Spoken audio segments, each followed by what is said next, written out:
You met Spielberg on... Well, it was post Road to Perdition, so I'd kind of met him briefly on a red carpet. I see. And that was a DreamWorks film? That was a DreamWorks film. That's Sam Mendes. Is that where you met Sam Mendes? That's where I too? met Sam, yeah. And now he'll be working with you on the next Bond. On the Bond film. Yeah.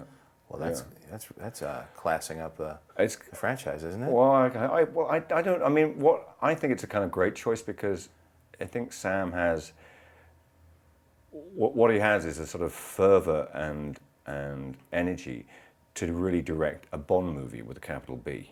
Sure. I mean, he's just completely feet first thrown himself into it and read every book and just soaked up everything about it. And I mean, I read the script the other day, and I'm more excited about this than I was about Casino, because we've kind of got a classic Bond movie plus lots of other things. So classic. Because the one thing I love everything that you guys have done. I miss the Inventions. I miss the whole Q side of things. It's a really difficult thing. I mean, is that from the books? Is the whole Q thing with the Inventions? The Q or is thing, that from the movies? He's called the Quartermaster, so he's Q. That's why he's called. So he's basically the guy who go and get the guns off. Sure. But then the whole thing sort of became something else. And as a kid, I loved all of that but stuff. But the problem we have with that, and this is why we keep going, when we sit down and have meetings about it, is that, there's a magazine called Gadget, there's a magazine called, and you go through it and it's full of gadgets, it's full of stuff, and actually trying to find something that's new and interesting is really difficult, unless you're sort of approaching sort of like,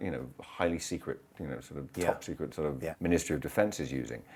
But mostly, the technology is in the public arena now, or some type of it. It's true, and it is very tonally different. And as a matter of fact, because you guys went so realistic with Bond, when we were working on Iron Man, a big discussion we had is, look, there's this kind of tongue-in-cheek, fun,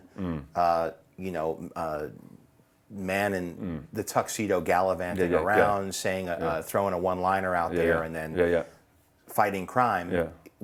That's kind of been left. Nobody's servicing that moment. No, sure. And I think some of that might have been through, Austin Powers. Well, that's the truth of it is. I mean, I literally I had a bell on set, which was, we can't go down this road. It's too Austin Powers, and it's all. I mean, it's like the postmodernist thing of the joke's been kind of it's been killed. It's been killed because now you can't wink at it because he's double winked at it. It's like the bird that flies in smaller and smaller circles till it flies up its own ass. But exactly. That's what. Yeah.